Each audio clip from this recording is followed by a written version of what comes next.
Salut à toi, j'espère que tu vas bien. Aujourd'hui, on va parler du sujet du jeûne. Le jeûne, J-E-U, accent circonflexe, N-E. Euh, T'étonnes pas si je dis des fois jeûne ou jeûne, j'ai un peu du mal avec ce mot, je sais pas pourquoi, mais bref. En tout cas, sache que dans cet épisode, on parle du jeûne. Euh, Se priver de la nourriture, se priver quelque chose afin de faire la volonté de Dieu. Je vais pas faire une intro trop longue, on va directement entrer dans le vif du sujet. Je vais vous lister en fait plusieurs catégories de jeûne, enfin plusieurs régions de jeûner, et puis après ça sera juste une discussion entre vous et moi. Premièrement, le jeûne peut être considéré comme un acte de repentance et d'humiliation. On voit ça dans Joël 1,14, on voit ça aussi dans Jonas 3, 5, 10. On peut voir ça aussi dans 1 Samuel 7, verset 8, dans Néhémie 9, 1, 2. Le jeûne, deuxièmement, peut être réalisé, ok, pour chercher la direction de Dieu. Acte 13, versets 2 et 3. Le jeûne aussi peut être réalisé dans des moments de crise ou de détresse.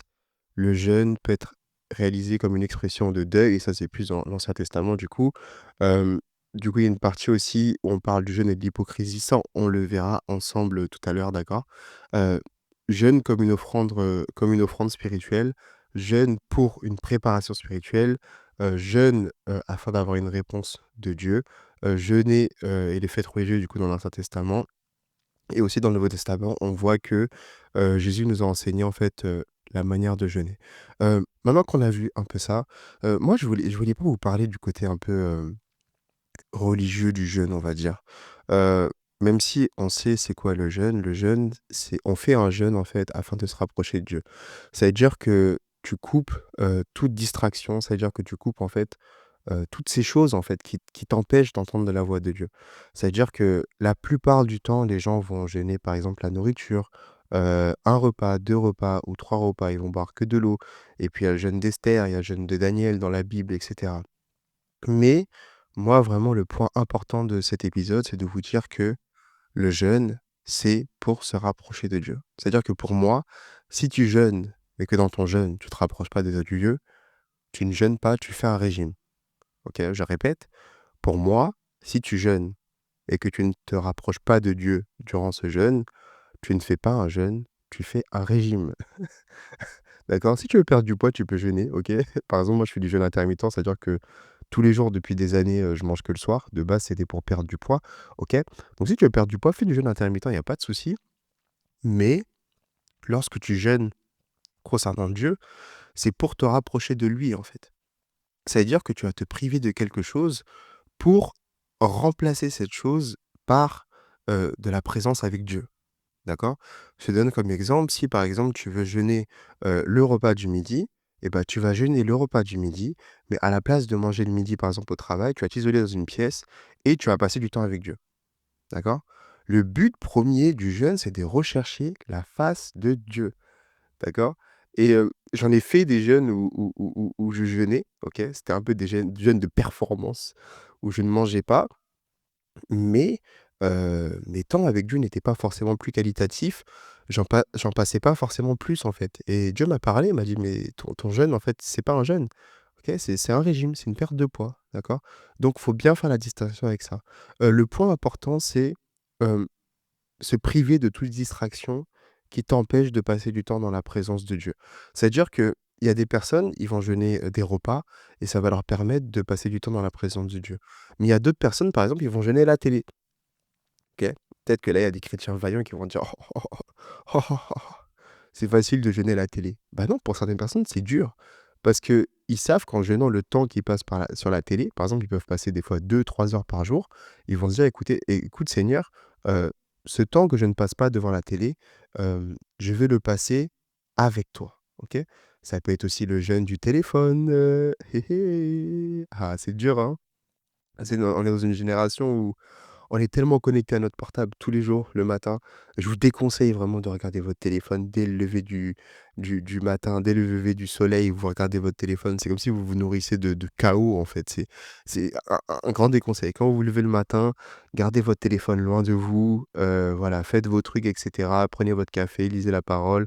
Bon, je pense pas que vous buvez tous du café, mais voilà, moi, c'est ce que je fais, et ça fait du grand bien parce que c'est ça, en fait, le matin, c'est le moment vraiment qui va conditionner toute ta journée. C'est-à-dire que dès le matin, matin, quand tu te réveilles, tu regardes ton téléphone, tu regardes les notifications, c'est comme si tu nourrissais en fait du chaos du monde en fait. C'est comme s'il y avait du chaos qui venait en toi. Alors que dès le matin, si par exemple tu te lèves, tu lis un verset, tu lis quelques passages des Écritures, et c'est Dieu qui vient en toi. C'est la parole de Dieu qui va diriger toute ta journée. Prends ce conseil.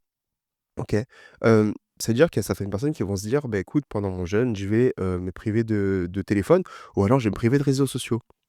Et ça va être un jeûne super efficace parce que le temps qu'ils passaient sur le téléphone, le temps qu'ils passaient sur les réseaux sociaux, ils vont le passer avec Dieu, en fait. Et Dieu, en fait, il aime ce genre de jeûne parce que tu te sacrifies quelque part pour passer du temps avec Dieu, en fait.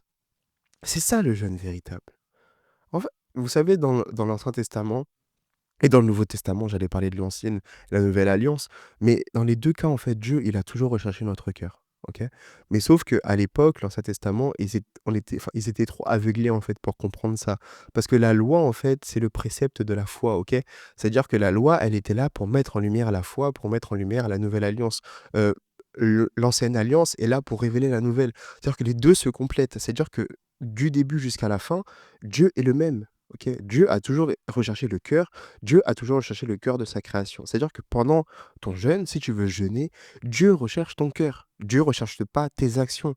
Vous savez, dans le Nouveau Testament, tout n'est que grâce.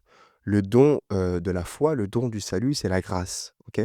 Et ça veut dire que, par exemple, tout ce que tu peux recevoir de Dieu, tu ne le reçois pas par rapport à ce que tu fais, mais par rapport à sa grâce, en fait. Parce que le jeûne, ça ne change pas la nature de Dieu. Le jeûne ne change pas Dieu. Le jeûne te change toi, OK? Parce que tu te fais violence, tu réprimandes ta chair, tu enlèves des choses que tu aimes faire. Donc, c'est-à-dire que tu traites durement ta chair, OK? Afin de passer plus de temps avec Dieu, OK? Donc le jeûne ne change pas Dieu. Dieu est le même, mais ça te change toi. C'est-à-dire que, par exemple, des fois, tu vas jeûner et on ne prend pas l'exemple de Daniel qui a jeûné pendant, plusieurs jours, OK? Et puis l'ange Gabriel vient et dit que le prince de Perse le retenait, OK? Ça c'est différent parce que c'est vrai que des fois, durant le jeûne, tu jeûnes, tu pries et cetera. Dans le spirituel, des fois, tu vois pas les choses bouger. Il y a des batailles spirituelles qui se passent et puis après, boum, tu as une percée, OK? Maintenant là, je vous parle plus du jeûne, par exemple, tu vas jeûner pour avoir des réponses, OK, à ta vie et cetera. Moi, je pars du principe que Dieu, il parle tout le temps, OK?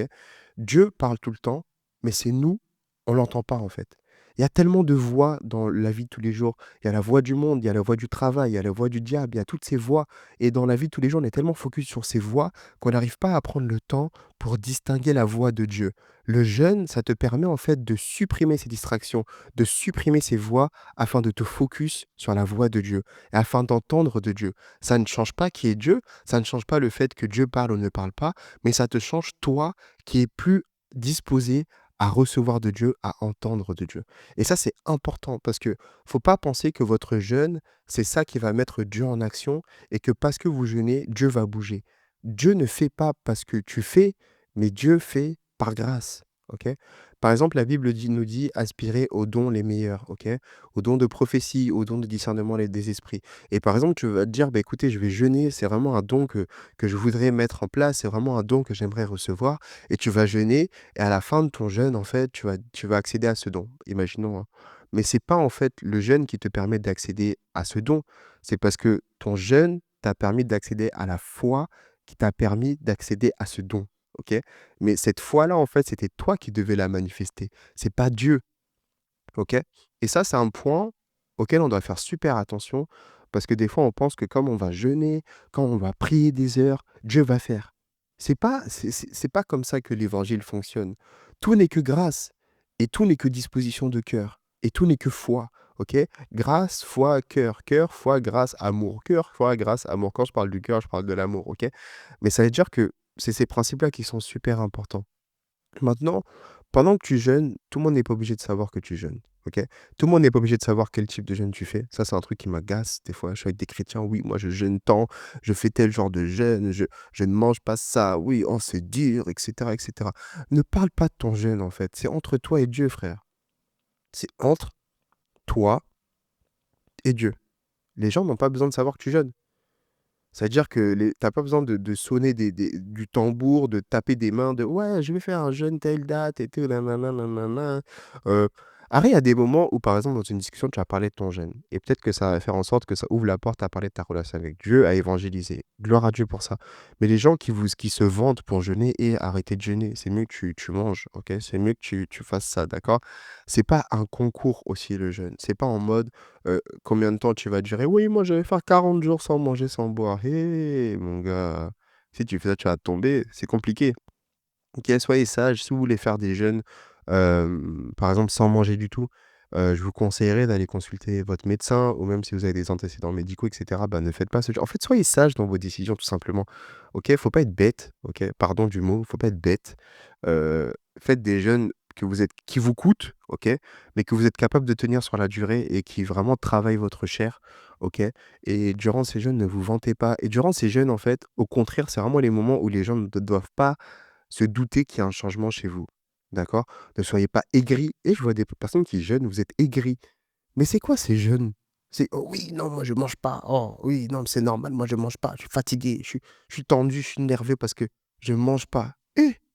Ça, c'est quel jeûne? Ça, c'est quel jeûne? Ça, c'est le jeûne de la colère. Non, les chrétiens, des fois, non, c'est trop drôle. Ça, tu peux pas faire ça. Tu là, tu jeûnes, tu agressif, on te demande pourquoi: «Oh, parce que j'ai pas mangé». Mais mange! Mais va manger! Mange! Fais-toi à manger, mange! Ça, c'est quoi comme jeûne? Ça, c'est un jeûne. Tu vas jeûner, tu agressif pendant ton jeûne, tu tendu, les gens voient tout ça, ils te disent: «Pourquoi?» Tu dis: «Oh, parce que je jeûne». Tu penses que c'est un bon témoignage? C'est pas un bon témoignage. Arrête! Si tu supportes pas ça au point de t'énerver, tu comprends pas c'est quoi le jeûne, en fait. Le jeûne, c'est que même pendant ce moment où tu as faim, où tu es tendu, tu manifestes le fruit de l'esprit. C'est ça le jeûne. C'est ça le jeûne véritable. C'est que malgré, en fait, ce truc où tu crucifies ta chair, tu arrives à manifester Christ. C'est ça le jeûne véritable. C'est ça le jeûne que Dieu agrée, en fait. Mais fais attention à ton comportement. C'est pendant ces temps de jeûne que tu dois vraiment prendre sur toi, refléter Christ. Essaie d'être une merveilleuse créature, une meilleure créature, une meilleure version de toi-même, comme on dit. Et vraiment, reste, reste simple, reste toi et rapproche-toi de Dieu. OK? Demande la direction du Seigneur. Seigneur, qu'est-ce que je dois jeûner? Seigneur, donne-moi des sujets, en fait, pour lesquels jeûner, parce que tu ne jeûnes pas pour jeûner, tu jeûnes pour te rapprocher de Dieu. Mais tu jeûnes aussi parce que tu as des attentes, tu as des expectatives, pardon. Tu as des situations dans ta vie qui ont besoin, en fait, de percer, qui ont besoin de déblocage. Et tu vas jeûner. Pourquoi tu vas jeûner? Parce que ça transforme ta chair, parce que ça supprime les voies du monde, parce que ça supprime tes distractions. Et donc, ça te rapproche encore plus de Dieu, en fait. C'est ça le jeûne. Et à la fin de ton jeûne, bah, tu auras ta percée. Pourquoi? Parce que tout n'est que grâce, mais parce que tu as changé toi-même, tu t'es changé toi-même et non parce que tu as changé Dieu. OK? C'est la fin de l'épisode. N'hésite pas à le partager autour de toi. N'hésite pas à le partager sur les réseaux, Jonathan.Bouguillon sur Instagram et à me mentionner, du coup, je te repartagerai avec plaisir. N'hésite pas à noter ce podcast parce que plus il est noté et plus forcément il va apparaître sur les recherches, il va apparaître sur la page d'accueil et ça pourra en fait, toucher plus de monde qui ont besoin d'être bénis par ce message. Je vais juste finir par une courte prière, OK? Seigneur Père, je te prie, je te rends grâce, Seigneur Père, pour toutes les personnes qui ont écouté ce podcast, qui ont écouté ce message, Seigneur Père. Je sais pertinemment que ça vient de toi, Seigneur Père. Je prie que tu fortifies vraiment tous tes enfants, Seigneur Père, et que cet épisode ait pu vraiment donner cette envie aux personnes qui m'écoutent de jeûner, vraiment de se mettre à part durant un temps, afin de chercher ta face, afin de tout te trouver, de te rencontrer, Seigneur Père. Je prie, Seigneur, vraiment, et je remets toutes choses entre tes mains, tous ces auditeurs et auditrices entre tes mains, Seigneur Père, et vraiment, nous te rendons toute la gloire, tout l'honneur et toutes les louanges dans le nom puissant de Jésus. Amen. Peace.